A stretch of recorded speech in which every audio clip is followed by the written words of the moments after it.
Hello friends, welcome to our YouTube channel TSP classes. तो कैसे हैं आप सब? आई होप आप लोग बिल्कुल ठीक होंगे।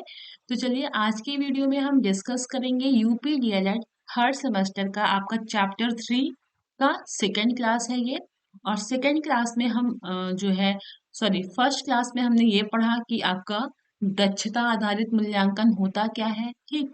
यह किन तरीकों से होता है? तो ये दो तरीकों से होता है, हमने देखा था। एक तो आपका सतत मूल्यांकन और दूसरा व्यापक मूल्यांकन। और हमने पिछली क्लास में सतत मूल्यांकन से संबंधित हर एक चीजों के बारे में पढ़ा था। और हमने ये भी पढ़ा था कि व्यापक मूल्यांकन क्या होता है। और आज हम पढ़ने वाले हैं कि व्यापक मूल्यांकन के कौन कौन से पक्ष हैं, ठीक। तो चलिए क्लास को स्टार्ट करते हैं। और एक बहुत ही जरूरी बात कहना था आप लोगों से। आप लोग से मतलब कि एक समझ लीजिए रिक्वेस्ट ही है। आप लोग क्लास को अगर कर रहे हैं, हाँ, तो क्लास कैसी लग रही फीडबैक जरूर दिया करिए। क्लास अच्छी है तो अच्छी है कमेंट करिए, अगर नहीं समझ में आ रहा तो भी आप कमेंट करिए। जहाँ चीजें गलत लग रही हूँ आपको कि यहाँ हमें नहीं समझ में आ रहा है या मैम और बेहतर ढंग से समझाइए, तो आप कमेंट करेंगे तो हम उन चीजों को जरूर फोकस करेंगे, ठीक। हमारा एक ही उद्देश्य है कि हम बच्चों को अच्छे से अच्छे कंटेंट दें और चीजें ऐसे प्रोवाइड करें कि बच्चे के लिए बहुत हेल्प हो। आसान शब्दों में समझाने की कोशिश करते हैं ताकि आपको जो है चीजें समझ में आ जाए, है ना। बाकी बुक तो सभी के पास होता है, बट बुक की लैंग्वेज थोड़ी टफ होती है तो उनको समझ में नहीं आता, इसलिए हम लोग की कोशिश रहती है कि आपको इतने बेहतर ढंग से समझाया जाए कि आपको जो है चीजें अच्छे से समझ में आ जाए, ठीक है। तो चलिए अब हम क्लास को स्टार्ट करते हैं फिर से। और अगर चैनल पे नए हैं तो चैनल को सब्सक्राइब कर दीजिएगा और अपने दोस्तों के साथ शेयर जरूर करिएगा। चलिए अब हम देखेंगे, हम पढ़ रहे हैं कि व्यापक मूल्यांकन के पक्ष कौन कौन से। तो हमने इसके पहले सबसे पहले ये पढ़ा था कि व्यापक मूल्यांकन होता क्या है। तो व्यापक मूल्यांकन में हमने ये देखा था कि जितने भी पक्ष होते हैं, ठीक, चाहे वो स्थूल हो, सूक्ष्म हो, प्रत्यक्ष हो, अप्रत्यक्ष हो, ज्ञात हो, अज्ञात हो, जितने भी पक्ष होते हैं उन सभी का मूल्यांकन करना ही व्यापक मूल्यांकन कहलाता है। और व्यापक का मतलब ही यह है कि डिटेल में, ब्रॉड यानी बहुत ज्यादा। तो हर एक पहलू का, हर एक पक्ष का मूल्यांकन करना ही आपका व्यापक मूल्यांकन कहलाता है। तो चलिए देखते हैं। तो बच्चे के संपूर्ण पक्षों का मूल्यांकन करना आपका व्यापक मूल्यांकन कहलाता है, ठीक है। पेन चेंज कर लेते हैं थोड़ा। जैसे कि पक्ष है आपका, संज्ञानात्मक पक्ष हो गया, भावात्मक पक्ष हो गया, कौशलात्मक पक्ष हो गया।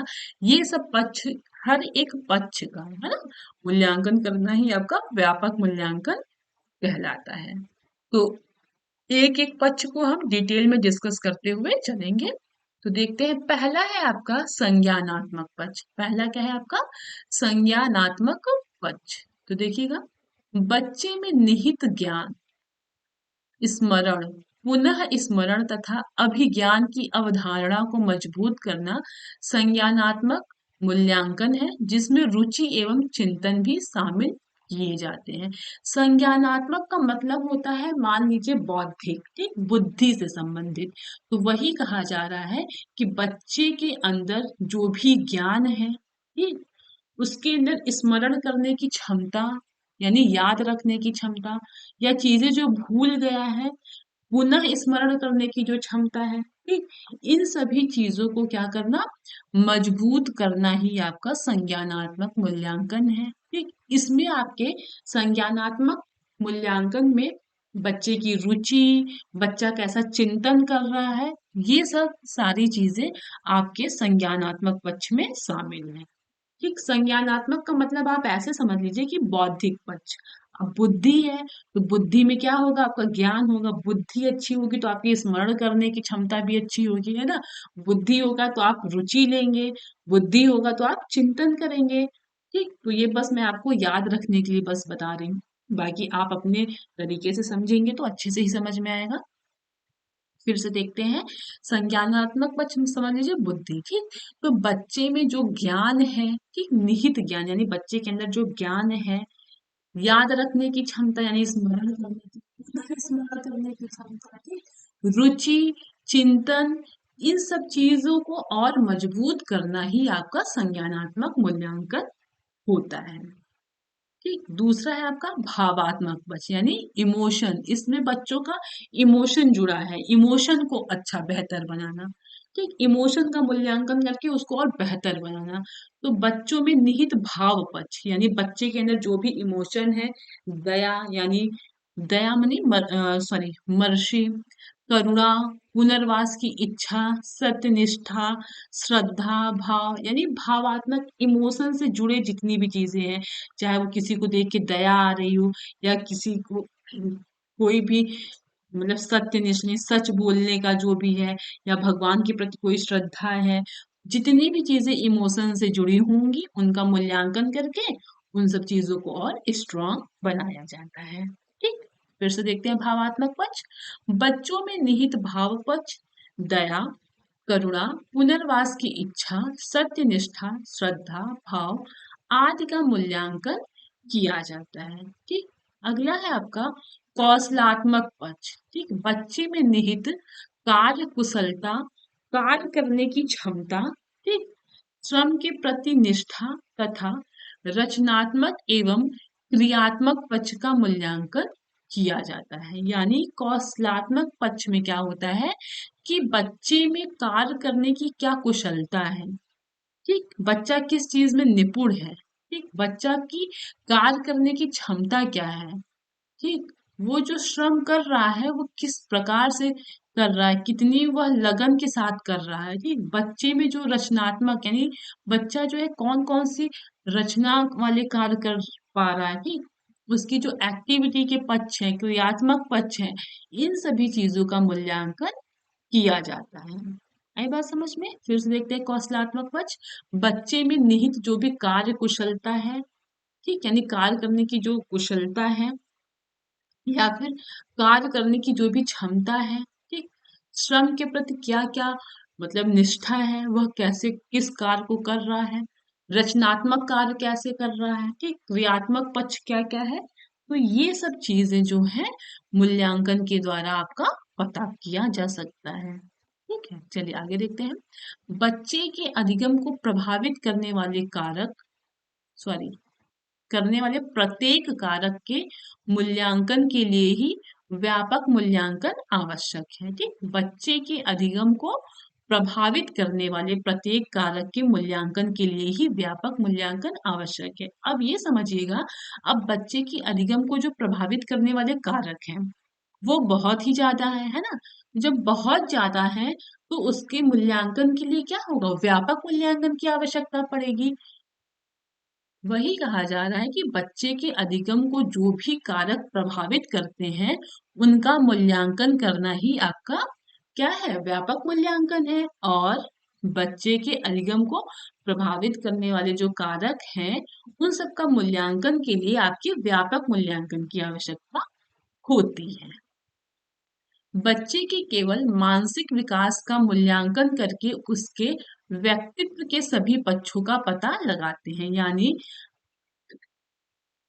हम क्या करते हैं, बच्चे की केवल मानसिक विकास का मूल्यांकन करके, अगर हम बच्चे का सिर्फ और सिर्फ मानसिक विकास यानी बच्चे का जो मानसिक विकास है वह कैसे हो रहा है, अगर हम सिर्फ उसके मानसिक चीजों का ही मूल्यांकन करते हैं तो भी हमें जो है उसके पर्सनालिटी का हर एक पक्ष का जो है वो पता चल सकता है।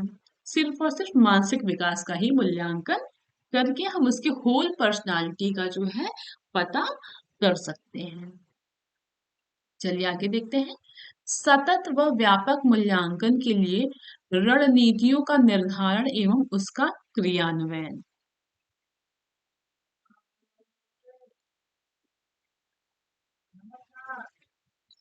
चलिए ये देखते हैं कि सतत और व्यापक मूल्यांकन के लिए जैसे कि हम क्या क्या रणनीति बना सकते हैं। ठीक, तो एक एक चीज एक एक पॉइंट हम देखते चलेंगे और अच्छे से डिस्कस करेंगे। ठीक है, पहला है आपका परियोजना यानी प्रोजेक्ट का। तो इसमें क्या होगा, इन गतिविधियों में या क्रियाकलापों में या फिर परियोजना कह सकते हैं, जैसे प्रोजेक्ट हो गया, कुछ भी बोल सकते हैं, ठीक, से श्रम करने, संग्रह करने, आंकड़ों का विश्लेषण करने, व्याख्या करने जैसी शक्तियों को उभारा या मापा जा सकता है। परियोजना निर्माण को स्कूल के आसपास रखना होगा। समूह परियोजना बनवाने से बच्चों का परस्पर सहयोग, अनुभव बांटने व एक दूसरे से जानकारी प्राप्त करने जैसी शक्ति का पता लगा सकते हैं। कहने का मतलब ये है कि हम जो है बच्चों का जो मूल्यांकन करते हैं, सतत या व्यापक मूल्यांकन, तो उसके लिए आप कैसे रणनीति बनाएंगे या क्या क्या चीजें आप जो है किन किन चीजों के द्वारा आप उनका जो है मूल्यांकन कर सकते हैं। तो वही पहला पॉइंट है आपका परियोजना यानी प्रोजेक्ट का। यानी आप बच्चों को कोई प्रोजेक्ट दे दीजिए छोटा सा, या आप कोई एक्टिविटी करा दीजिए। उसमें क्या होगा कि बच्चे किस हिसाब से श्रम कर रहे हैं, ठीक, वो कैसे डाटा को इकट्ठा कर रहे हैं, ठीक है, वह जो डाटा है उनको कैसे एनालिसिस कर रहे हैं, यानी उसको कैसा विश्लेषण कर रहे हैं, ठीक, उनके व्याख्या करने का तरीका क्या है, वह या तो वह किन शक्तियों को, मतलब वह किन तरह से काम कर सकते हैं, या बच्चों के अंदर कौन कौन सी प्रतिभा छुपी हुई है, इन सब चीजों का जो है वो मापन किया जाता है कि परियोजना में। अब देखिएगा जो परियोजना या प्रोजेक्ट कार्य है या जो भी आप एक्टिविटी कराएंगे तो क्या होता है, यह समूह में होता है यानी ग्रुप में होता है। तो इससे क्या होता है कि बच्चों में क्या होता है कि आपस में सहयोग होता है ना, और वह एक दूसरे को क्या करते हैं, अपना खुद का एक्सपीरियंस शेयर करते हैं। इससे क्या होता है कि बच्चों को बहुत कुछ सीखने को मिलता है, ठीक है, और उनके अंदर कौन कौन सी प्रतिभा छुपी हुई है, या तो इन सब चीजों का पता जो है लगा सकते हैं। आई बात समझ में? तो फिर से एक बार समझिएगा, आपका परियोजना या प्रोजेक्ट का, तो इन गतिविधियों या क्रियाकलापों या प्रोजेक्ट के अकॉर्डिंग क्या होता है, बच्चे कैसे श्रम कर रहे हैं, डाटा कैसे कलेक्ट कर रहे हैं, वो चीजों को कैसे विश्लेषण कर रहे हैं, ठीक, व्याख्या कर कैसे कर रहे हैं।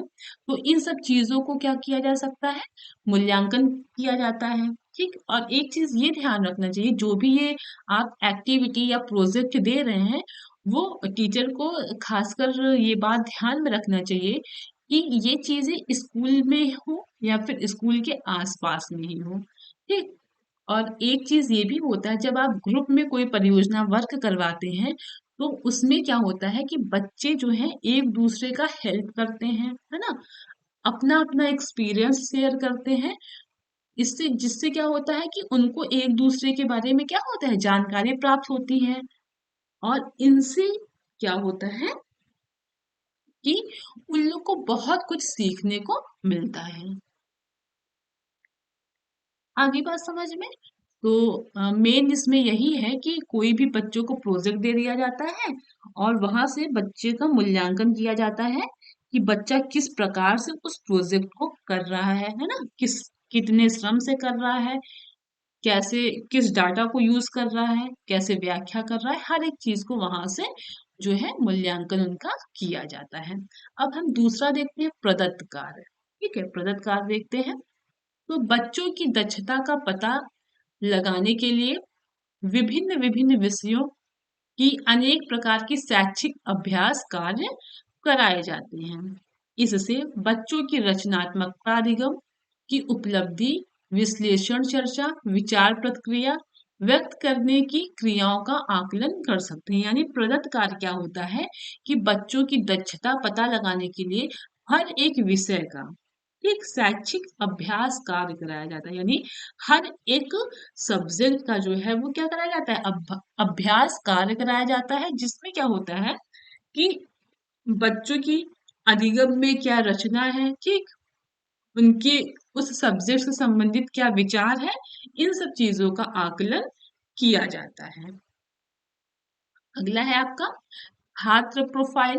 तो बच्चे द्वारा किए गए कार्यों एवं उपलब्धियों का विवरण रखने के लिए बच्चे की प्रोफाइल तैयार की जाती है। यानी छात्र प्रोफाइल में क्या होता है कि हर एक बच्चे की एक प्रोफाइल बनी होती है, यानी फाइल बनी होती है, और जो बच्चा किस प्रकार से कार्य कर रहा है, कितना उसने क्या क्या अचीव किया है, उन सब चीजों का डाटा रखा जाता है, और एक एक एक बच्चे की एक एक फाइल तैयार की जाती है, ठीक है।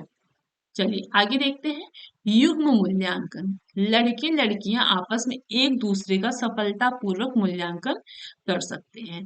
अब देखिए युग्म यानी मतलब पेयर में यानी कपल में, तो बहुत जगह क्या होता है कि लड़के लड़की से बहुत सारी गर्ल्स होती हैं, वो गर्ल्स मतलब गवर्नमेंट कॉलेज से जो पढ़ी होती हैं, तो फिर गर्ल्स कॉलेज से होती हैं, वहां बॉयज नहीं होते, तो उनके अंदर बहुत हेजिटेशन होता है ना। और बहुत लोग आज की सोसाइटी में कुछ भी होता है तो बहुत गलत चीजों को भी बोलते हैं, तो इन सब चीजों को नजरअंदाज करने के लिए सब एक इक्वल है ना। तो एक तरह से ये कहा जा सकता है, जब पेयर में कार्य किए जाते हैं स्कूल से में या कॉलेज में या फिर ऑफिस में, तो वहां पे क्या होता है कि एक दूसरे का वो क्या करते हैं, हेल्प करते हैं, चीजें बहुत कुछ सीखने को मिलती है। तो वही कह रहा है कि युग्म मूल्यांकन में लड़के लड़कियां आपस में क्या करते हैं, एक दूसरे से जो है बहुत कुछ सीखते हैं, साथ में काम करते हैं, और वो एक दूसरे का सफलतापूर्वक मूल्यांकन भी वो दोनों आपस में कर सकते हैं। अब देखिए अवलोकन, बच्चों के कार्यों पर नजर रखना तथा बच्चों की रुचि, गति और अधिगम की प्राप्ति को नोट करते हैं। अवलोकन क्या होता है, बच्चों को कोई हमने दे दिया कार्य करने के लिए और हम ऑब्जर्व कर रहे हैं बच्चों को देख के कि बच्चों पे नजर रख रहे हैं, यानी उनके ऊपर ध्यान दे रहे हैं कि बच्चा वो कैसे कार्य कर रहा है, किस स्पीड से कर रहा है ना। तो कोई भी चीज दे, कोई भी कार्य दे के हम ऑब्जर्व करते हैं, तो इसके द्वारा भी हम मूल्यांकन कर सकते हैं। बच्चों के कार्यों पर नजर रखना तथा बच्चों की रुचि, गति और अधिगम की प्राप्ति को नोट करते हैं, किसके द्वारा, अवलोकन के द्वारा। अगला है आपका भ्रमण, ठीक। बच्चों द्वारा भ्रमण के अनुभवों पर आधारित चर्चा परिचर्चा करते रहना चाहिए। जैसे बहुत सारी चीजें होती हैं, जैसे जियोग्राफी हो गया है ना, या तो फिर कोई भी हिस्टोरिकल प्लेस हो गया, तो जब बच्चों का टूर वगैरह ले जाया जाता है, तो उसमें क्या होता है, बच्चों के द्वारा जो भ्रमण किया जा रहा है उसी के बेस पे जो है क्या होता है, डिस्कस किया जाता है ना। फिर वहां से भी बच्चों का मूल्यांकन किया जाता है। वही कहा जा रहा है ना कि बच्चों द्वारा जो भी भ्रमण किया गया है उनके अनुभवों पर क्या होता है, आधारित चर्चा या परिचर्चा करते रहना। अगला है आपका व्यक्तिगत रूप से प्रस्तुतिकरण एवं अभिव्यक्ति, ठीक, यानी पर्सनली रूप से क्या करना, प्रस्तुतिकरण एवं अभिव्यक्ति। तो इसको समझिएगा, प्रत्येक बच्चे द्वारा किसी प्रकरण पर किए गए प्रस्तुतिकरण एवं अभिव्यक्ति के आधार पर मूल्यांकन कर सकते हैं। यानी किसी बच्चे के द्वारा, ठीक, किसी भी टॉपिक पे जो उसका प्रेजेंटेशन है यानी प्रस्तुतिकरण है, या फिर वो जो जिस तरीके से उसको व्यक्त कर रहा है उसके बेस पे भी हम मूल्यांकन कर सकते हैं, ठीक। जैसे बच्चों को किसी टॉपिक पे स्पीच कहा गया करने के लिए, या जो बच्चे ने जिस टॉपिक पे भी स्पीच तैयार किया है या जो भी वो असाइनमेंट बनाया है, उसको वो किस हिसाब से प्रेजेंटेशन दे रहा है, यानी उसको किस तरह से प्रस्तुत कर रहा है, किस तरीके से टीचर को बता रहा है, ठीक। इन सब चीजों का मूल्यांकन हम कर सकते हैं। अगला है आपका संग्रह, यानी बच्चों ने जो भी चीजें कलेक्ट किए हैं उससे भी अब मूल्यांकन कर सकते हैं। बच्चों को संग्रह संबंधी कार्य देके, यानी बच्चे को हमने बोल दिया कि आपको इस चीजों से संबंधित ये डाटा कलेक्ट करना है, तो फिर उसके आधार पे भी हम मूल्यांकन उनका कर सकते हैं। अगला है आपका चित्रों पर चर्चा करके, तो पाठ्य पुस्तकों के चित्रों चार्ट पर बच्चों से वार्तालाप करके भी मूल्यांकन किया जा सकता है, ठीक है। चित्रों पर चर्चा करके यानी पाठ्य पुस्तकों के चित्रों चार्ट चार्ट पर बच्चों से वार्तालाप करके भी क्या होता है, मूल्यांकन किया जा सकता है। अगला है आपका लिखित एवं मौखिक परीक्षा, ठीक, यानी आप रिटन टेस्ट करा सकते हैं, ओरल टेस्ट करा सकते हैं, तो इन सब से भी क्या होता है, मूल्यांकन किया जा सकता है। अगला है आपका जैसे अगला है आपका गतिविधियां या क्रियाकलाप, इसके द्वारा भी मूल्यांकन किया जा सकता है। जैसे पाठ्य वस्तु पर आधारित गतिविधियां क्रियाकलाप में बच्चों की सक्रिय प्रतिभागिता के आधार पर आकलन किया जा सकता है। यानी पाठ्य से संबंधित, ठीक है, उनके सब्जेक्ट से संबंधित आप कोई भी एक्टिविटी करा के बच्चे का मूल्यांकन कर सकते हैं। कोई आपने एक्टिविटी दे दिया या फिर कोई भी टॉपिक दे दिया, तो वहां पे बच्चे कितने एक्टिव होके उसमें पार्टिसिपेट कर रहे हैं, ठीक, कितने इंटरेस्ट के साथ उन चीजों में हिस्सा ले रहे हैं, इस बेस पे भी आप उनका मूल्यांकन कर सकते हैं। ठीक है, चलिए अब हम देखेंगे सतत एवं व्यापक मूल्यांकन में क्या अंतर होता है, उसको हम देखेंगे। तो सतत मूल्यांकन अध्ययन अध्यापन अध्ययन अध्यापन के साथ साथ निरंतर चलता रहता है।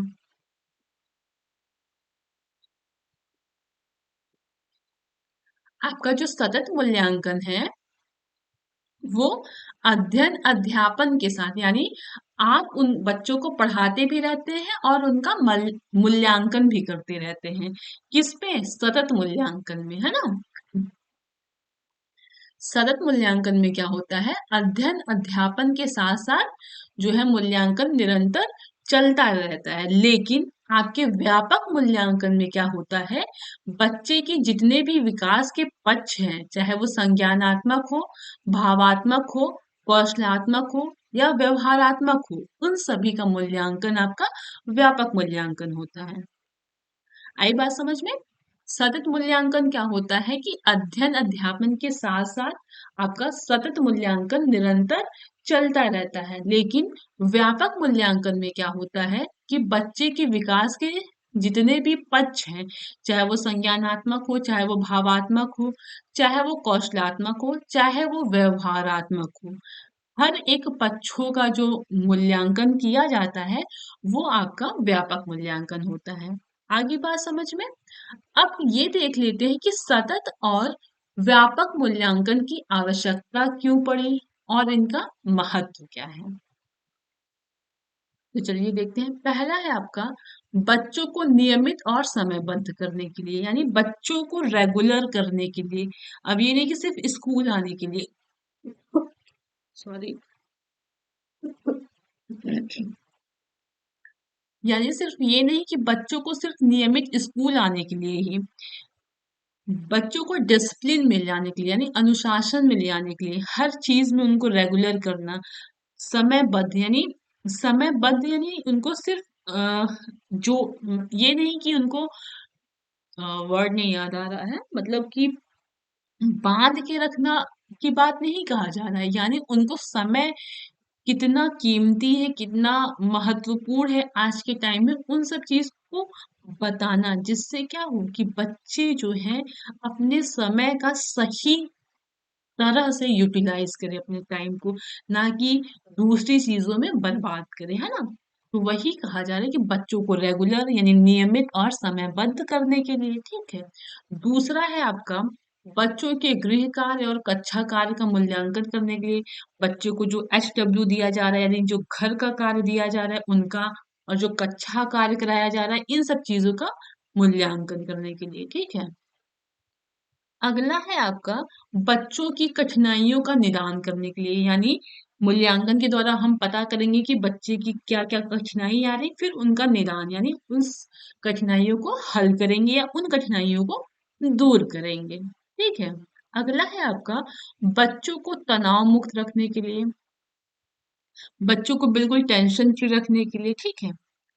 अगला है आपका मूल्यांकन के द्वारा बच्चों को अपनी शक्ति एवं कमजोरी का पता चलता है। मूल्यांकन के द्वारा क्या होता है, बच्चों के अंदर जो भी मतलब कि पॉजिटिवनेस है या उनके अंदर जो भी अच्छी चीजें हैं, उनके अंदर जो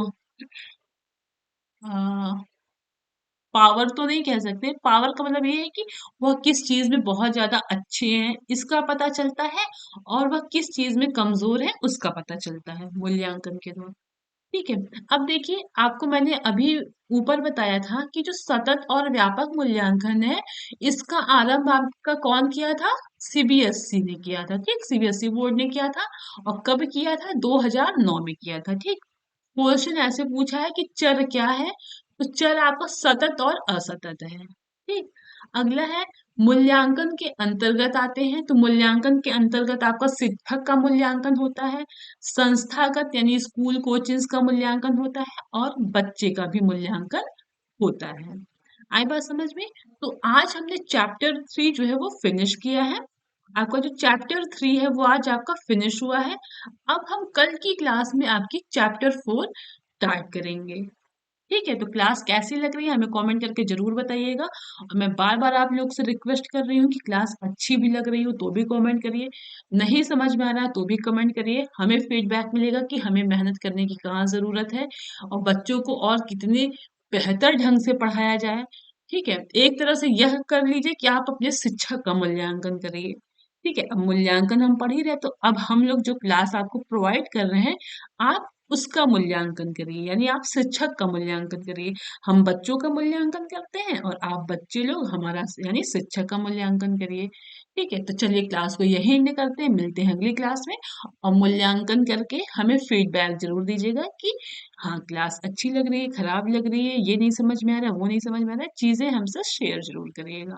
कमेंट बॉक्स में फिर कमेंट करिएगा, लाइक करिएगा, शेयर करिएगा, सब्सक्राइब करिएगा। ओके, मिलते हैं अगली क्लास में। Thank you.